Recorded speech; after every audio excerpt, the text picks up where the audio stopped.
Bab 004. Yasa terkejut mendengarnya. Yasa yang sebelumnya duduk berleha-leha, dia mulai mengangkat torsonya lalu duduk tegak dengan mata terbeliak sambil berseru di dalam hati, "What the fuck?"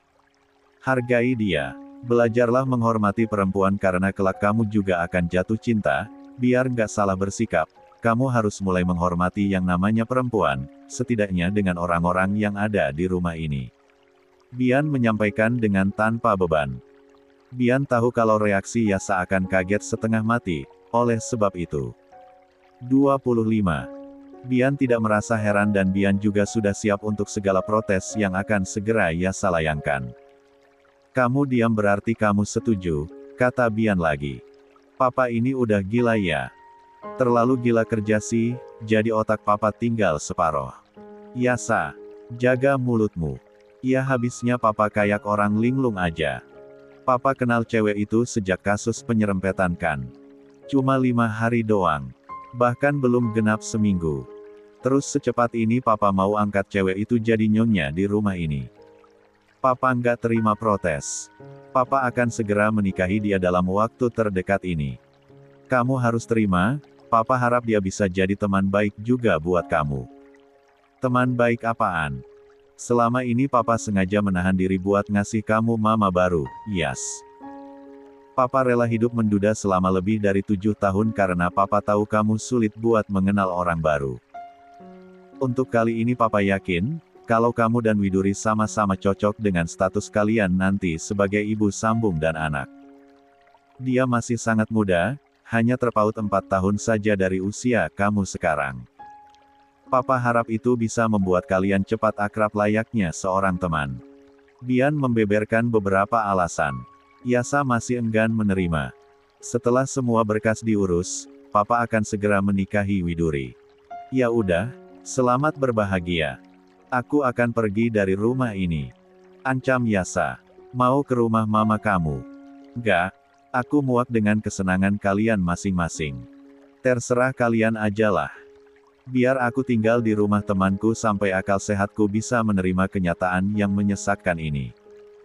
Yasa bangkit dari duduknya dan ingin mengakhiri perbincangan dengan Bian. Bian menghela nafas sangat dalam lalu mengembuskannya dengan kasar. Ini adalah salah satu part paling sulit setiap kali ia hendak mengakhiri masa dudanya. Yasa tak pernah memberikan kriteria apapun untuk ibu sambungnya, terlebih tak ada satupun kriteria yang bisa ia terima. Satu-satunya yang paling Yasa harapkan di lubuk hati terdalamnya adalah papanya kembali bersatu dengan mama kandungnya. Tapi itu cukup mustahil sebab sang mama sudah lebih dulu memulai hidup baru dengan pria idamannya yang lain. "Papa belum selesai bicara. Kamu mau kemana?" "Tapi aku udah selesai, Yas." Sebuah mobil masuk melewati gerbang rumah. Hal itu membuat Bian terdistraksi sementara Yasa mencuri kesempatan untuk segera nyah dari sana. 26. Itu memang salah satu mobil milik Bian, mobil yang dipakai Didan untuk menjemput Widuri. Apakah itu Widuri? Apakah dia sudah selesai dengan full treatment-nya seharian ini? Pintu mobil terbuka dan sepasang kaki yang indah mulai terlihat disusul dengan sesosok perempuan cantik yang masih menggunakan arm sling untuk menopang tangannya yang cedera. Bian terpaku menatap sosok itu. Penampakannya saat berangkat dengan penampakannya saat pulang benar-benar jauh berbeda. "Duh, Pak Bian kok liatin aku kayak gitu ya? Apa aku jadi kelihatan aneh?" pikir Widuri dan dia mulai melangkahkan kaki. Langkahnya semakin dekat dan membawanya sampai ke hadapan sang duda. Bian pun semakin dekat dan semakin jelas menikmati penampilan baru Widuri. Pak," sapa Widuri masih dengan sikap yang sama, gugup dan canggung. "Saya suka hasilnya," ucap Bian dengan senyum puas. Tak sia-sia dia menggelontorkan uang puluhan juta, hasilnya sangat maksimal walaupun baru 1 kali perawatan saja. "Anda membuat saya menjadi seperti orang yang berbeda. Tapi kamu suka, kan?" "Tentu saja, terima kasih banyak. Kamu sudah siap buat jadi nyonya Biantara perkasa." Goda Bian, digoda oleh pria penuh wibawa seperti Bian rasanya memang terasa lebih sensasi bapernya. "Kalau memang Anda maunya begitu, ya, saya bersedia." Akhirnya tercetus juga jawaban dari Widuri. Melihat pantulan diri di cermin, sekarang Widuri merasa lebih percaya diri untuk menerima tawaran sang duda. Yasa sudah sampai di kamarnya. Tempat Bian dan Widuri berada adalah pemandangan utama yang bisa ia lihat dari kamarnya saat ini. Bukan hanya Bian, Yasa pun merasa sangat pangling dan takjub dengan penampilan baru Widuri. Anjay, glow up banget tuh cewek. Pergi dalam keadaan buluk, balik lagi dalam keadaan super cakep. Tanpa sadar Yasa mengungkapkan apa yang ada di dalam hatinya. Diam-diam Yasa betah melihat Widuri yang baru. Ish, sadar bro. Sadar. Dia calon ibu tiri gue. Gila aja gue mikir yang enggak-enggak. No way. Gue harus tetap pada pendirian gue. Gak ada bokap tiri. Gak ada nyokap tiri. Gue gak akan pernah mentoleri dua hal itu di hidup gue. Gak akan pernah. Yasa melawan pikirannya sendiri. Dia kembali pada tujuan awalnya. Bian mengambil tas ranselnya lalu memasukkan beberapa potong pakaian dan beberapa barang pentingnya. Entah kemana Yasa akan minggat, yang pasti dia tak akan pergi ke rumah mamanya. 27. Pagi harinya, Yasa tidak ditemukan di kamarnya. Berbekal ransel pakaian, dia pergi entah kemana tanpa membawa kendaraan karena masih disita oleh Bian. Mendengar hal itu, Widuri jadi merasa tidak enak. Widuri sadar kalau dirinya adalah salah satu penyebab Yasa bersitegang dengan Bian. Tenang aja, Non. Drama minggat dari rumah itu udah biasa, udah berpuluh-puluh episode. Palingan dan Yasa pergi ke rumah mamanya, kata Nunung yang malah tak panik sama sekali mengetahui Yasa pergi dari rumah. Oh, begitu ya, Bi. Iya, biasanya begitu. Kalau marah dengan Pak Bian, pasti dan Yasa akan pergi ke rumah Bu Regita. Dan sebaliknya, kalau nanti dia kecewa dengan Bu Regita, dan Yasa akan pulang lagi ke rumah ini. Oh, jadi nama mantan istri Pak Bian itu Regita. Baru mendengar namanya saja, Widuri sudah membayangkan kalau sosok Regita adalah wanita karir yang memiliki kecantikan yang sempurna. Ada setitik rasa insecure tiba-tiba muncul di diri Widuri. Apa mungkin Widuri bisa menggantikan posisi mantan istri seorang Biantara perkasa? Bian muncul masuk ke area dapur dengan penampilan yang sudah siap. Dia terlihat santai dengan celana jeans dan polo shirt. Penampilannya membuat Widuri cukup pangling. Selama ini Bian lebih sering tampil dengan kemeja, dasi dan setelan jas yang rapi di hadapan Widuri. Saya pergi dulu ya, kamu mau ikut atau mau tetap di sini? Pamit Bian pada Widuri. Saya di sini saja, Pak. Ya sudah, istirahatkan lengan kamu agar minggu depan kamu sudah bisa melepaskan arm sling itu, kata Bian. Ada apa dengan minggu depan? Widuri hanya berani bertanya di dalam hati. Dia masih saja bersikap sangat segan pada Bian. Pak Bian akan pulang malam, kah? Nanti malam mau dimasakin apa sama Nunung? Tanya Nunung pada Bian. Tanya Widuri saja, dia maunya apa? Saya mungkin akan pulang agak larut, setelah urusan selesai saya akan lanjut mencari Yasa ke rumah mamanya, jawab Bian. Oke, Pak. Widuri tidak bicara apa-apa lagi, tidak juga banyak bertanya. Apapun urusan Bian saat ini, Widuri belum memiliki hak untuk mengetahuinya. Ya, walaupun Widuri sangat ingin tahu kemana calon suaminya itu akan pergi hari ini. Widuri, saya pergi dulu ya. Tapi Bian menyempatkan diri berpamitan seolah Widuri adalah pasangan resminya saat ini. 28. Iya, Pak.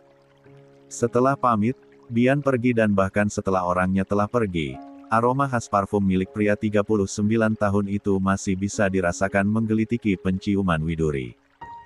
Bagaimana saat nanti aku sudah menjadi istrinya? Mungkinkah aku bisa memiliki hatinya secara utuh? Atau, perangai Pak Bian akan terungkap saat nanti sudah resmi menjadi suamiku? Jangan-jangan Pak Bian 11-12 sama Mas Randy? Widuri terkungkung oleh pikiran buruknya sendiri. Memang masih cukup sulit bagi Widuri menerima takdir yang terlalu indah ini. Widuri takut kalau ini hanya mimpi dan satu waktu nanti ia akan terbangun. Semuanya masih terlalu indah untuk menjadi nyata. Duh, Yang pamit sama calon istri, aura Pak Bian positif banget loh sejak ada kamu, Non. Nunung menggoda Widuri sehingga Widuri tersadar dari lamunannya. Masa sih, Bi? Jangan nyeneng-nyenengin saya terus loh. Kan Bi Nunung udah tahu bagaimana penampilan saya sejak datang ke rumah ini. Kalau bukan karena modal dari Pak Bian, mustahil saya bisa memiliki penampilan baru yang seperti ini. Bibi malah udah tahu kalau Non Widuri itu cantik sejak awal bertemu, tapi ya memang perlu sedikit perawatan dan Non Widuri layak mendapatkan ini semua. Bibi sih berharap, Non Widuri memiliki niat yang baik dan kokoh, bukan semata karena Pak Bian adalah duda impian, maka Non mau menerima pinangannya, tapi Bibi juga berharap kalau Non meniatkan pernikahan nanti sebagai sebuah ibadah. Widuri mendengarkan kata-kata Nunung. Nunung sudah seperti ibu baginya. Bismillah, Bi. Kalau memang saya ditakdirkan untuk berjodoh dengan Pak Bian, saya akan mengabdikan hidup saya sebagai istri untuk beliau sembari berusaha menjadi ibu yang baik buat Yasa. Nunung tersenyum pada Widuri. Terpancar ketulusan dari setiap kata yang Widuri katakan dan Nunung bisa merasakannya sendiri. Nunung sudah mengasuh Yasa sejak kecil. Nunung bisa merasakan betapa rapuhnya hati kecil Yasa selepas perceraian orang tuanya. Apalagi Yasa adalah saksi hidup pertengkaran yang tiada endingnya di antara Bian dan mantan istrinya. Itulah kenapa Yasa memiliki hati dan jiwa yang sedikit gelap, sebab ia selalu melampiaskan kegusaran dengan tindakan-tindakan nakal yang juga kadang di luar batas. Bian sudah mendaftarkan pernikahannya dengan Widuri. Dia sudah melengkapi berkas ke kantor urusan agama dan telah memilih tanggal. Hari itu jatuh pada waktu terdekat ini. Setelah dari Kua, Bian lanjut mendatangi sebuah galeri wedding organizer untuk membantunya mewujudkan acara akad dan menggelar private party yang hanya akan dihadiri oleh orang-orang terdekat saja. Wah, waktunya mepet sekali ya, Pak. Tapi nanti kami usahakan menghubungi beberapa vendor yang siap. Oke. Saya nggak minta konsep yang terlalu detail kok, semuanya akan dilaksanakan di rumah saya. 29. Baik, Pak. Besok pagi kami akan haunting lokasi. Oke. Untuk urusan gaun akad dan gaun pesta untuk calon istri Anda, saya memiliki koneksi dengan bridal ternama yang memiliki koleksi eksklusif yang akan sulit Anda temukan di bridal lain. Hubungkan saya dengan pemiliknya. Karena waktunya hanya tinggal beberapa hari lagi, saya nggak memiliki waktu untuk mengurus soal itu. Baik, saya akan menyerahkan nomor Pak Bian pada pemiliknya. Jika sudah fix and deal, Anda bisa langsung datang ke galerinya bersama dengan calon istri Anda. Bridal itu menyimpan beberapa gaun eksklusif yang sudah siap untuk dipakai. Terima kasih banyak. Sama-sama, Pak. Besok saya akan melihat lokasi untuk menentukan spot-spot yang akan didekorasi, sekaligus Pak Bian memilih konsep seperti apa yang diinginkan. Oke, saya tunggu kedatangannya. Bian bahkan mengurus persiapan pernikahan sendiri tanpa bantuan asistennya. Walau terkesan tergesa, tapi Bian benar-benar mempersiapkan pernikahannya dalam waktu singkat.